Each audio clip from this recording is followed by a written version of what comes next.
Solar റെസിഡൻഷ്യലിലാണോ കൊമേഴ്ഷ്യലിലാണോ കൂടുതൽ ലാഭകരം?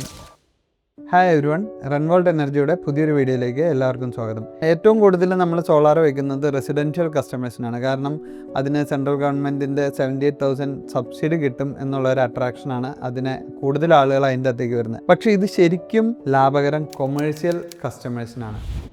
കാരണം അവിടെ സബ്സിഡി ഇല്ലെങ്കിലും കൊമേഴ്ഷ്യൽ സ്ഥാപനങ്ങളിൽ നമ്മൾ കൊടുക്കുന്ന എമൗണ്ട് എന്ന് പറഞ്ഞാൽ ഏകദേശം 9 രൂപയുടെ അടുത്തൊക്കെയാണ് നമ്മൾ കൊമേഴ്ഷ്യൽ ഇലക്ട്രിസിറ്റി ചാർജ് കൊടുക്കുന്നത്. ഇപ്പോൾ രാവിലെ നമുക്ക് ഒരു 10 മണി തൊട്ട് വൈകിട്ട് 6 മണി വരെ വർക്ക് ചെയ്യുന്ന ഓഫീസസ്, ഷോപ്സ്, അങ്ങനെയുള്ളവർക്ക് ഏറ്റവും ലാഭകരമായിട്ടുള്ളത് നമ്മളൊരു കൊമേഴ്ഷ്യൽ സോളാർ പ്ലാന്റ് ചെയ്യുന്നതാണ്. കാരണം നമ്മുടെ സ്ഥാപനം വർക്ക് ചെയ്യുന്ന സമയത്ത് ഫുള്ള് നമ്മൾ ഇതിൽ നിന്ന് യൂട്ടിലൈസ് ചെയ്യും. നമ്മുടെ 6 to 10 എന്ന് പറയുന്ന ആ പീക്ക് ലോഡ് അവേഴ്സിലേക്കോ TOD ബില്ലിങ്ങിലേക്കോ ഇത് കയറുന്നില്ല. പക്ഷേ ഇത് ആളുകൾക്ക് കൂടുതൽ അറിയത്തില്ലാത്തത് കൊണ്ടാണ്. കാരണം ഇത് നമ്മളിപ്പോൾ ഒരു ഷോപ്പ് നടത്തുവാണ്, നമ്മളവിടെ റെൻറ്റഡ് ആണെങ്കിൽ പോലും നമ്മുടെ അവിടുത്തെ ബിൽഡിംഗ് ഓണറിൻ്റെ അനുവാദത്തോടു കൂടി നമുക്ക് അവിടെ സോളാർ ചെയ്ത് അവിടെ നെറ്റ് മീറ്ററിങ് വെച്ച് നമുക്ക് ഇത് ഈസി ആയിട്ട് നമുക്ക് ഇങ്ങനെ ചെയ്യുമ്പോൾ നമുക്കൊരു 3 years കൊണ്ട് നമ്മൾ മുടക്കിയ കാശ് ഫുള്ള് നമുക്ക് തിരിച്ചു കിട്ടും. പിന്നീട് നമുക്ക് ഫുള്ളി ഫ്രീ ആയിട്ട് നമുക്ക് ഇലക്ട്രിസിറ്റി ബില്ല് ഇല്ലാണ്ട് നമ്മുടെ ഷോപ്സോ എല്ലാം റൺ ചെയ്യാനും പറ്റും.